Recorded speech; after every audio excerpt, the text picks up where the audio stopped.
All right, everybody, it is Thursday, and this is Steve Austin Show Unleashed, and we're going to get cranked up.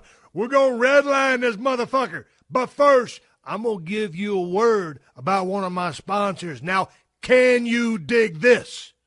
Let's talk about ProFlowers. Hey, guys, it ain't too late to take care of Valentine's Day, and guys are dumb. So often we forget about Valentine's Day. That can sure piss your girl off. Hey, but dig this. You can get 1 dozen long-stem assorted roses with a premium vase and gourmet chocolates for just $29.99. Or play the part of the big shot and double the roses. That's right, 2 dozen long-stem roses along with the premium vase and chocolates for just $9.99 more. And trust me, because you waited until the last minute, you're definitely going to want to double the roses. Now, you're going to need all the roses and chocolates you can get at this point. Trust me, don't be dumb. So here's how easy I'm going to make this for all of you guys. Just go to proflowers.com, click on the blue microphone in the top right corner, and type in Unleashed. ProFlowers is quick, it's easy, and they guarantee the flowers will last for 7 days or your money back. So get 1 dozen long-stem assorted roses in a premium vase and gourmet chocolates for just $29.99, or double the roses for $9.99 more. Hey, dig this. Follow my instructions. Go to proflowers.com. Click on the microphone in the top right corner. Type in Unleashed. Do it now. The following program is a podcast1.com production.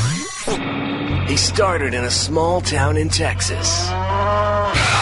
Worked his ass off to become one of the most famous wrestlers of all time. We're going to take care of business tonight, and that's the bottom line. And now he's dominating the world of on-demand audio. And he's doing it for the working man. This is a damn good outlet for me to spew the bullshit off my brain. Yeah! This is the Steve Austin Show.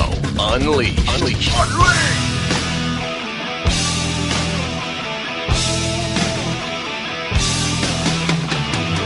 All right, everybody, welcome to Steve Austin Show. It is Unleashed. Thursday. Happy fucking Thursday, everybody. That means tomorrow is Friday. That means the next day is Saturday. Most of you motherfuckers gonna have the weekend off. Swig of beer, swig of water, swig of coffee, swig of Jack Daniels, swig of something for the goddamn working man who busted his ass all week to pay them gimmicks they keep sending in the mailbox called bills. That's right. And on that note, swig everything to the working woman as well. That's right. Keeping America afloat by working our asses off. And for those people that listen all over the world, wherever you at, y'all got the same damn thing going on we got going on here. They send them little gimmicks to your mailbox. They call bills. You must pay them or they will turn your shit off. To all my overseas listeners, swig of water for the working man and woman. And hey, let me give out an extra shout out to the people down there in the ATL area, down in Atlanta, Georgia, all across the South, all that ice on them roads. Swig of water, swig of coffee for the highway crews, throwing that salt, trying to get all that shit going over there so people can get up and down that highway. Swig of water for them electricians out there trying to get all them power poles fixed, all that bullshit. Hey, it's a big-ass clusterfuck down there. I don't know why in the hell the weather is all jacked up like it is, but it is. I seen it on TV. Swig of beer for the cats at the airport because they can't catch their flights. Airport shut down. Cold weather like a motherfucker down in the ATL and all across the South. Shit. I got a hell of a damn show for you today, man. I went to Monday Night Raw the other day, and it was a damn family reunion. Saw all my damn buddies, partners, talked to some cats, and I'm going to tell you about that here in a minute, but before I really get cranked up, y'all ever got a damn a mother-in-law that sends you the damnedest gifts you've ever gotten in the world? Well, my illustrious mother-in-law, my wife's mother, is the sweetest woman in the world. But for some reason, she always buys us the goddamnedest things I ever seen in my life, and then she mails them to us. And here's a couple of things, and I wrote these all down on a little piece of paper right here. Some of the things in about the past year or two that she has sent us. One of the things she sent was a turbo towel. Y'all seen the turbo towel on TV probably. It's for people with hair, mainly women, I guess. Damn sure I don't need a turbo towel. You wash your hair when you get out of the shower. You put the turbo towel on, and I guess it's supposed to help dry your hair. Now, I don't know why the turbo towel would be different from a regular towel. It's just a little bit smaller. And I really don't know why they even call it a turbo towel, because it ain't got no turbocharger on that motherfucker. I done looked at it. There wasn't a ripcord that I could pull to start up like a lawnmower and turbo dry my wife's hair.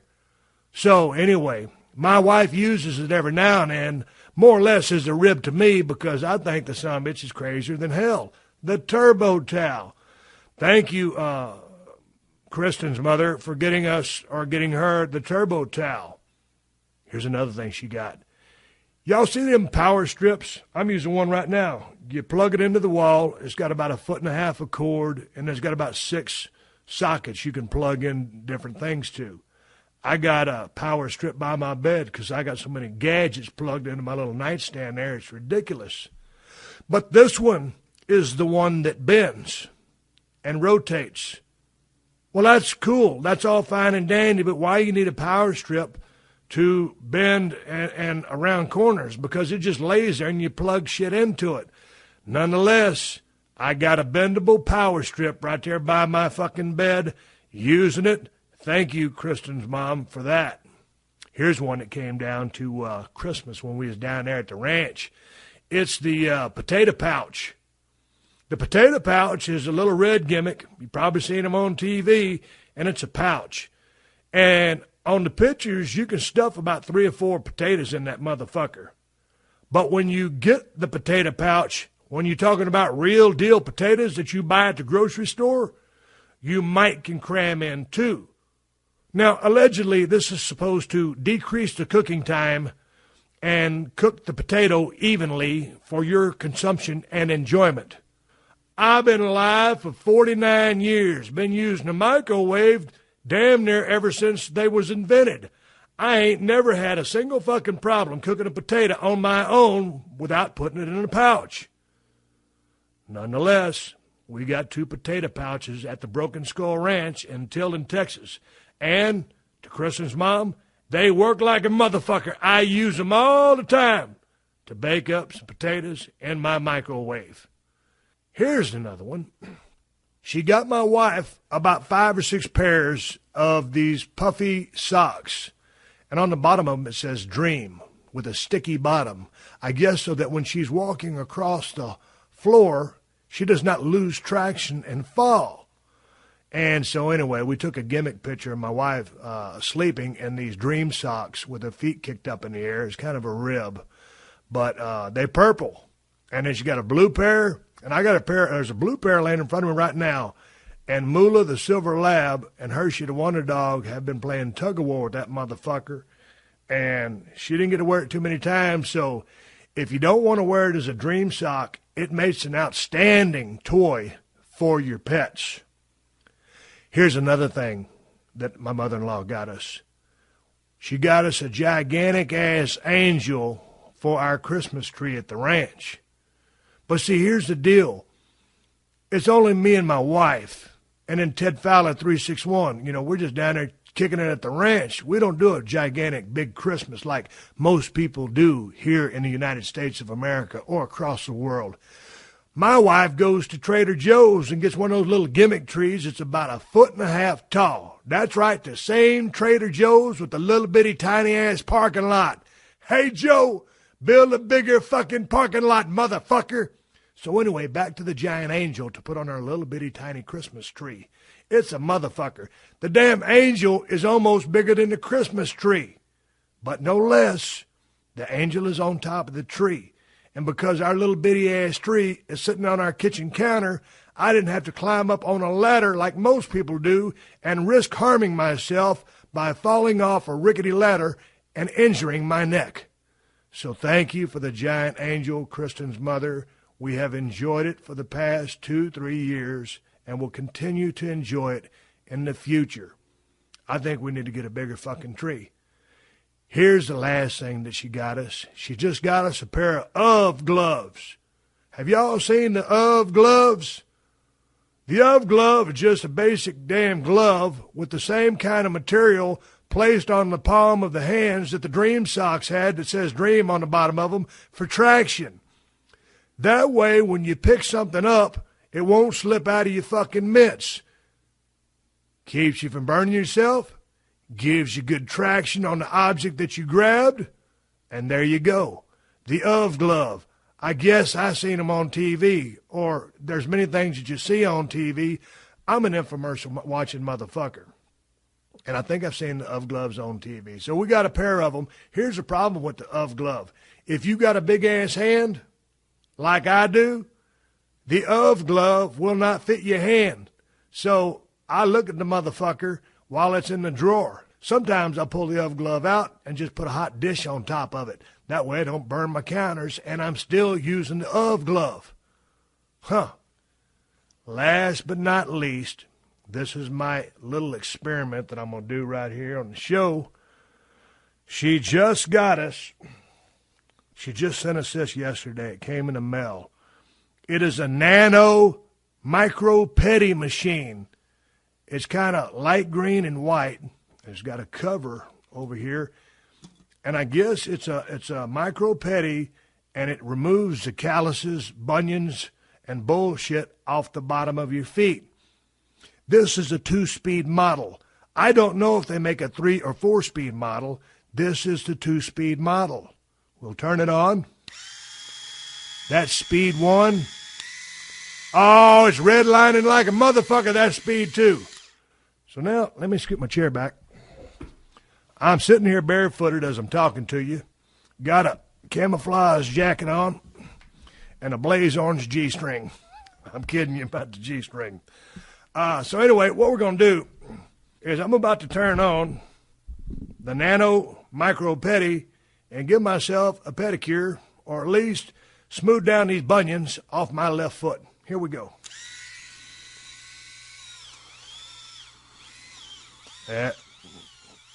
They should have got me the turbocharged model because this motherfucker's bogging down.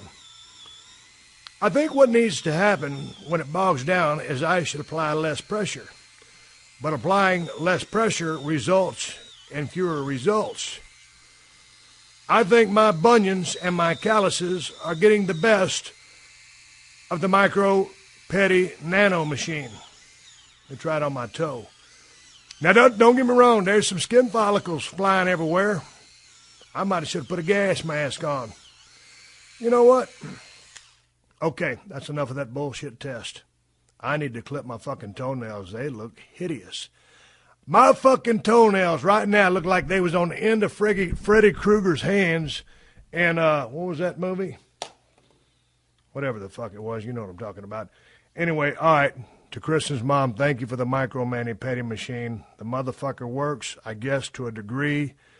That's the first time for feet like mine, you really need a belt sander. I should drive my ass to Home Depot and buy myself a belt sander for my feet. But because no one really sees the bottom of my feet, I'm going to leave the motherfuckers as they are. Hey, we're just kicking it here at the house. I'm fixing to tell you about my trip to Monday Night Raw. The Raw crew from WWE came down to the Staples Center here in Los Angeles, California, and I'm going to tell you all about the people I talked to, shooting the breeze with some of my buddies. It was just like a goddamn family reunion. Things have changed. They've just gotten bigger and better, but the people there are all the same. I'm going to come on right back after I tell you how important it is to get your affairs in order. Everybody out there listening to my voice needs a last will and testament and a living trust. You never know when something's going to happen to you, and you want to be prepared. Hey, before I continue this, I got a last will and testament. I have a living trust. I done did my due diligence. I got all my ducks in a row. I'm an unorganized human being, but I got this done. You need to do it too, because you're going to protect your family and your assets and give yourself some peace of mind in the process. And LegalZoom can help you do it all that easily and without costing you a lot of cash. and the cash you do spend is well worth it. Now listen, LegalZoom's step-by-step process was created by a team of experts in law and technology. Now, LegalZoom is not a law firm, but they can connect you with a third-party attorney and provide you with self-help services. They're great if you're starting a business, too. LegalZoom can save you time, and they can save you money. So don't let another day go by without protecting your family and yourself. Dig this. From wills to trademark applications to powers of attorney, you can even get bankruptcy help. Go to LegalZoom.com, and for special savings, enter Austin, Austin, in the referral box at checkout. That's my last name in case you didn't figure that out. Don't let another day go by without taking care of business.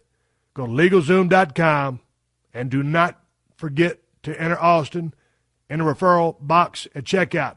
LegalZoom.com. Get it and get going. All right, everybody, coming back from a little break here, talking about our sponsors. I want to thank every single sponsor on this goddamn show for keeping us on the air for free, delivering 2 cans of whoop ass every single week for the working man and working woman as they're going to and from work, at doing all the bullshit that they do to pay the goddamn gimmicks and the mail call bills. Let's talk about my trip down to Monday Night Raw. WWE came to town. Los Angeles, California, playing at the Staples Center. I'd been trying to talk to some more talent at WWE. And, man, I tell you what, when you try to schedule a conversation with the WWE superstars, it's pretty hard to do because they're always on the road. I've talked to a couple of guys on the phone. I talked to young Daniel Bryan during deer season. I had a damn good time talking to that young man. It was an excellent conversation. I got to find out a lot about that guy that I did not know. And the first time I really had an in-depth conversation with him. And I would have loved to have talked to him in person, but the guy is just great on the telephone, and we had a good time. I always prefer to do my interviews in person, but, nonetheless, a lot of them get done over the phone because it is what it is, and I'm based in Los Angeles or Texas. And they're all over the world doing what they do, putting smiles on people's faces, trying to put asses in the seat so they can perform inside a 20 by 20 squared circle. So anyway, I got on the horn, started talking to a couple of my guys. I've been reaching out for the last few months to some people. I knew that the WWE was coming into town. I looked at the schedule, and I reached out to John Cena. I know you guys have been wanting to hear from John Cena for a long time. And I reached out to him. I reached out to The Big Show. I reached out to Dutch Mantell. Y'all know him as Zeb. And I reached out to Steve Regal, my old travel partner. The guy who came by a couple of months ago. We talked for 2 hours, and I lost a goddamn computer chip. He came by. We had a wonderful conversation. Lasted damn near 2 hours, and it was better than the first time. Soon as he was gone, I stuck the chip in my computer and downloaded the show and sent it to Stacy down there at Podcast One so I didn't lose that motherfucker again. Steve Regal and I go way back to about 91, 92 when he came to WCW. And I remember watching his first match because I was like, man, look at this motherfucker coming down here from England, and let me see what he's got. And I tell you what, man, I watched that guy work in the ring, watched the way he sold. And after the match was over, I went over and introduced myself to Steve Regal. I said, hey, man, I'm Steve Austin. It's nice to meet you. I enjoy your work. And for some reason, man, me and that guy just hit it off from day one and turned into real good buddies, real good friends to this day. And I tell you what, we raised some hell up and down the road. I'm not going to go into details here, but I had a wonderful time hanging out with my buddy again, and finally proud to have captured a damn big-ass can of audio whoop-ass that you will be hearing soon. I started off at Dutch Mantell's hotel room. I knocked on the door, and I was about 15, 20 minutes early, and Dutch let me in, and we started shooting this shit like the old days. I have not seen Dutch Mantell in I don't know how many years. I've talked to him on the phone here or there a few times. And I'll tell you what, man, Dutch was one of the most influential people on my career because, man, when I was going up and down the road, it was me and him and Chris Champion in a car talking wrestling, because that's really all there was to talk about. We was living it, eating it, breathing it, crabbing it, talking pro wrestling, man. I was like a damn sponge.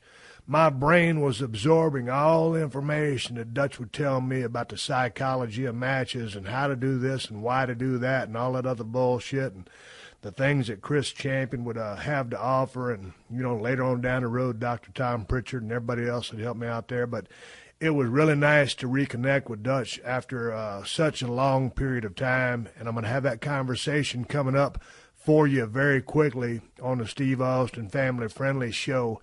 And after I got finished with Dutch, I went over to see John Cena. And I'll tell you what, you talk about it in the middle of a hellacious run.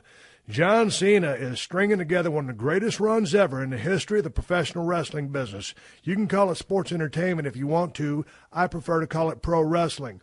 The guy has been on top for a long-ass time, and he's been on top for a long-ass time for a reason. He's the biggest superstar in the world right now in that business. Has been since he turned into the number one guy. Can't nobody knock him off. John's looking for dance partners. He's looking for some people to step their game up. He travels his ass off. He works his ass off. Always has a smile on his face. And I got into his damn tour bus. And you got to remember, you know, they're going live at 5 p.m. And here in Los Angeles time, I got there promptly at 1, set up my little microphone stands, and we started talking. I looked down at my damn recorder. We had been talking for 15 minutes. I still had the pause button on.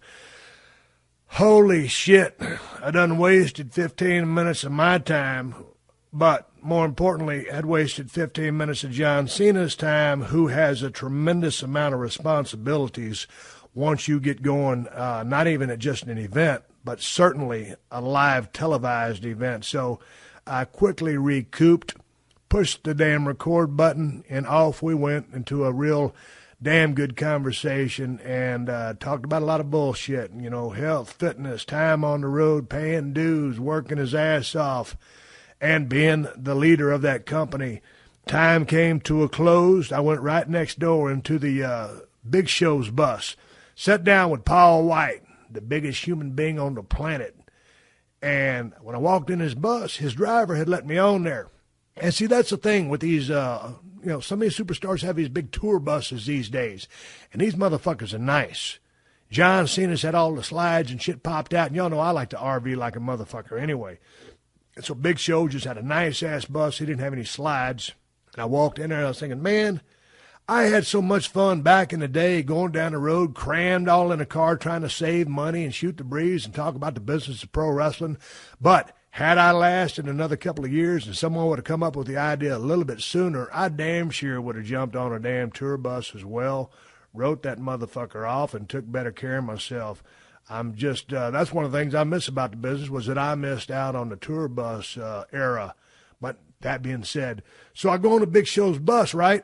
And I'm looking around. Ain't nobody in there. But something smells kind of funky. And I've been in Big Show's bus before, so I know there's a bathroom right there before you get down to the bedroom, in the master bedroom suite. So I go in there and go to the bathroom. I'm number one, if you will. And that bus is smelling kind of funky. So I know Big Show's back there taking a dump. So I call him on his phone. I said, hey, bro, you ready? He goes, yeah, I'm just in the bus. I said, I'm in your bus, too. I'm up here in the front. So anyway, Big Show comes out of the back, and we sit down and start talking and having a good time. And then all of a sudden, they started calling him to stage so he could go do his walkthrough with Betty White. That's right, Betty White. And they was going to kick some ass, as you guys saw. So my conversation got cut with Big Show. Got cut short a little bit. But, you know, I landed on my feet, made my way inside, stopped by the production truck. Swig of Diet Red Bull for the working man. I stopped by the production truck to say hello to Kevin Dunn, the guy who produces Monday Night Raw, and then Kerwin Selfridge, his sidekick, was right there. I'll tell you what, man. You guys have sent me several emails about seeing if I could get Kevin Dunn on the show here, and I reached out and I asked him, but some bitch is a behind-the-scenes kind of cat. And I told him, I said, dude, you have seen and heard so many things in this goddamn truck that people would love to hear some stories that you have to tell. So anyway, I've extended the invitation.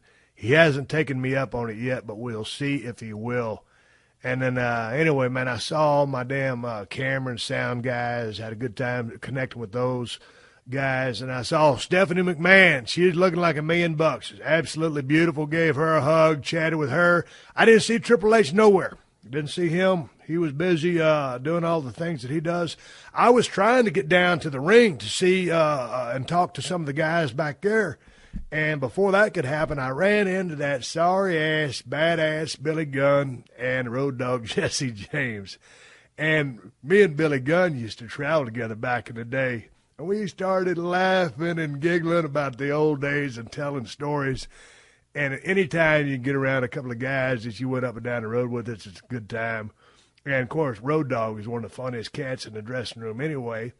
And I was kidding Billy Gunn because Billy Gunn, when we used to travel together, you talk about the grouchiest motherfucker in the history of the world. When he wakes up, mister, you cannot give him a cup of coffee fast enough to wake his ass up so he turns into a pleasurable human being. And then Road Dogg said, no, he ain't like that no more. Now he's nice in the morning. I said, well, how can you just change from being the grouchiest human being in the world and all of a sudden just wake up and say, oh, I'm happy this morning? But nonetheless, I haven't seen badass Billy Gunn in the morning yet, so I can't vouch for that. But they said he done changed his ways. So it was good hanging out with those guys. And while we was shooting the shit, young Dean Ambrose came ambling by. So I stuck my hand out and introduced myself to him, and he stuck around for a little bit and chatted with us. And first time I got a chance to visit with Dean, and very interesting cat. You know, him and the Shield have some real good momentum going right now. The team of him and Seth Rollins and Roman Reigns, ever since they introduced those cats, it was a great plan. It was a great idea. They've executed it to perfection so far. Who knows which way they're going to go with that? But it was finally nice to meet young Dean Ambrose and visit with him face to face. I think a lot of all three of those guys and think the future is very bright for them. And then out of the damn blue, somebody grabs me from behind, and it's Vince McMahon. Vince grabbing me from behind. Boy, I should have dropped him on that stack of dimes he calls a neck stunner. 1, 2, 3. Well, I ain't got no reason to pin him. It was in the back. Gave Vince a big-ass hug and said what's up. And we didn't get a chance to talk too much because right when he came up, here comes the world's strongest human being, Mark Henry. And he gives me a big-ass bear hug. And when Mark Henry gives you a big-ass bear hug, you either shit your pants or can't breathe because that's how strong he is. Anyway, then he starts tenderizing my trap. We always do a deal where I give him a stunner while I'm standing on my feet. And anyway, it's good to see Mark Henry. Jay Moore loves Mark Henry. Every time I talk to Jay Moore, he's got Mark Henry stories. So it was good to see him. Man, he's been having a hell of a run up there, and he's still around. And then right before Vince McMahon got called off into do some business, here comes Rey Mysterio. Ray had a big-ass smile on his face. He's a future Hall of Famer. That guy's had an incredible career. And I laughed at old Ray. I said, God damn it, Ray. I said, number 30 in the Royal Rumble. I said, who in the fuck you got heat with? And I told Vince, I said, goddamn, Vince, I said, I wasn't doing nothing. If you need a goddamn 30 spot in the Royal Rumble, throw down a phone call. I'll put my goddamn knee braces in the bag and fly down to be your number 30 spot in the Royal Rumble. And said, don't fuck Ray over like that. Shit, Ray's a goddamn baby face. He should have stuck a heel in that spot. So Ray was laughing, and then he rode off into the sunset. And that just goes back to booking, man. You can't have a cat like Rey Mysterio in the number 30 spot when the whole crowd at the arena is wanting and cheering for Daniel Bryan to come join the Royal Rumble and throw a bunch of trash over the top ropes and go to the main event in WrestleMania. I still don't understand that booking decision. That would have been a very opportune spot for a real hot heel. That would have been a very good spot for one Wade Barrett. Make him the number 30 spot. Let the people boo him. That's what they're trying to do anyway. Common sense booking there. Shit. Anyway, we was sitting there shooting the breeze, and then here comes Seth Rollins. he stopped by, and I had to give his ass a hard time about when he was doing that run, and I guess it was on the Monday Night Raw right after Royal Rumble, and tripped over the barricade and busted his ass. I laughed my ass off. I've done that so many times. You're trying to either look like a man bucks and be a hot baby face, or you're trying to be a heel and be a badass, and you fall flat on your face or your ass, and they can't do nothing about it. You just got to get up and go about your business. So it was good to meet Seth Rollins and get a chance to see what that cat was all about. Again, a bright future for these guys that are in the Shield. And Roman Reigns never happened by. I didn't get a chance to meet that guy. And all of a sudden, sitting there, here comes old Bray Wyatt, that crazy motherfucker, the leader of the Wyatt family.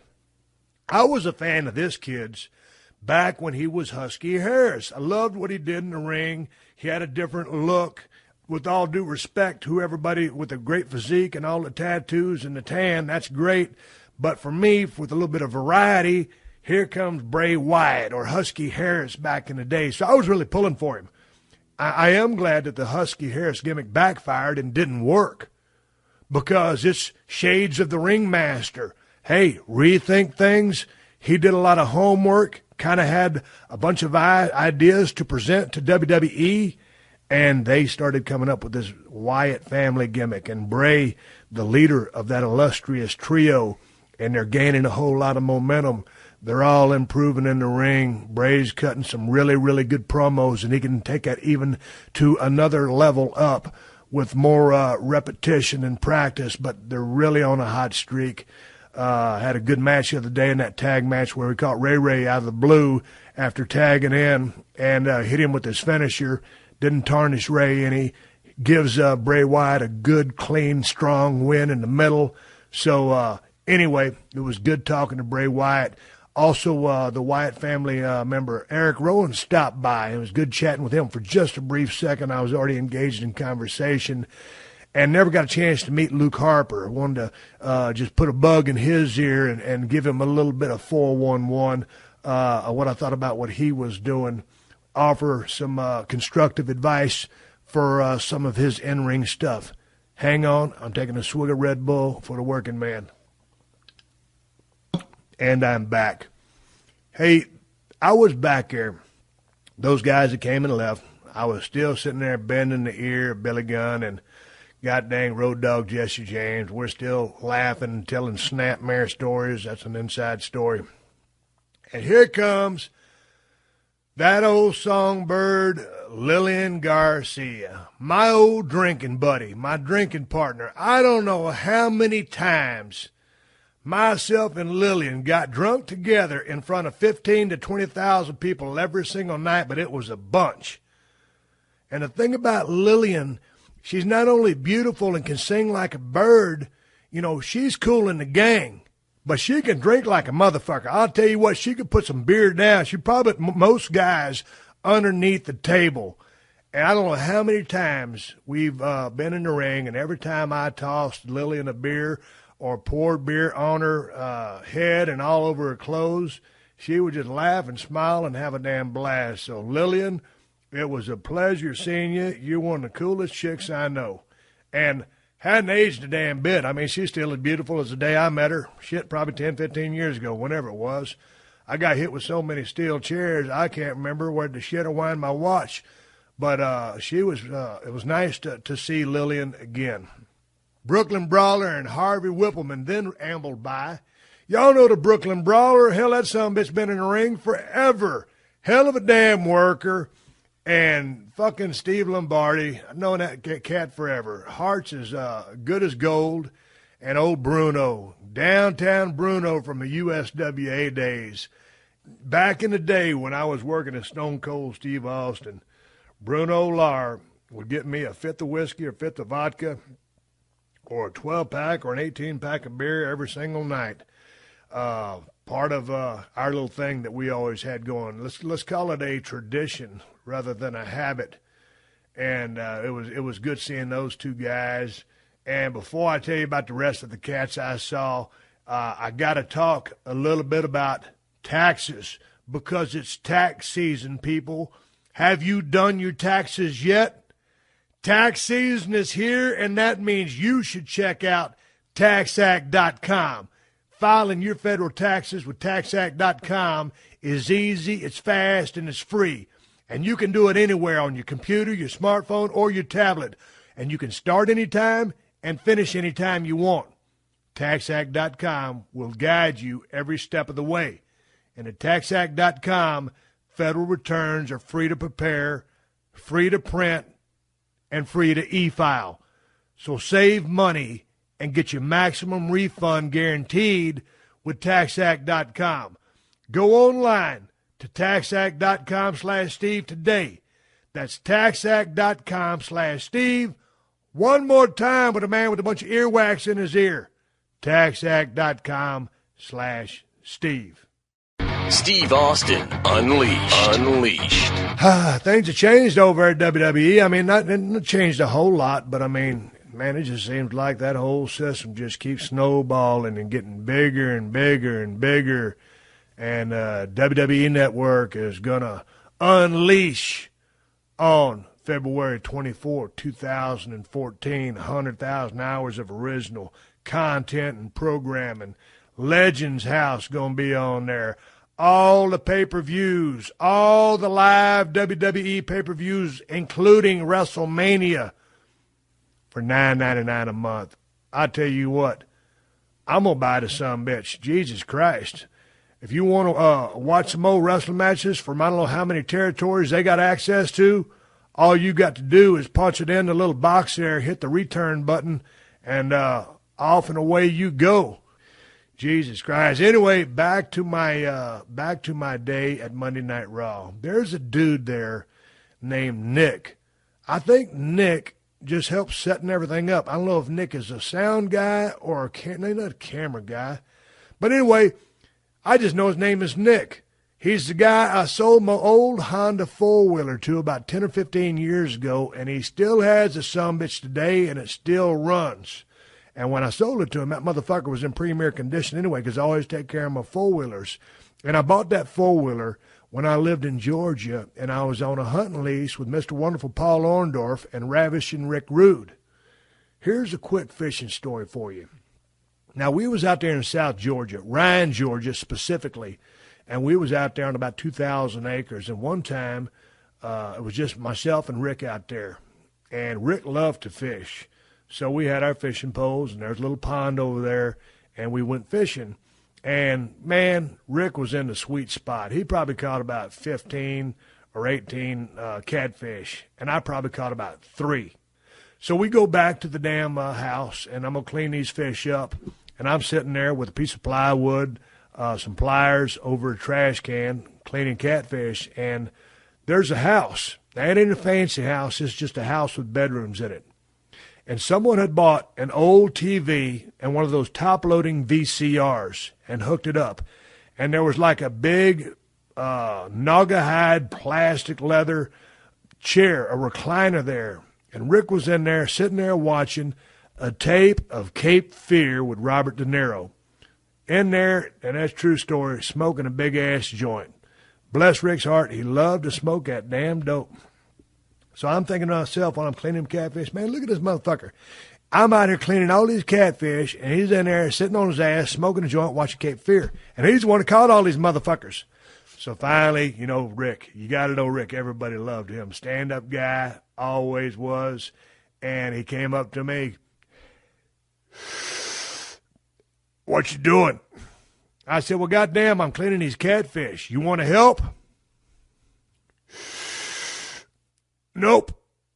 And turned around, went in the screen door, and kept watching Cape Fear.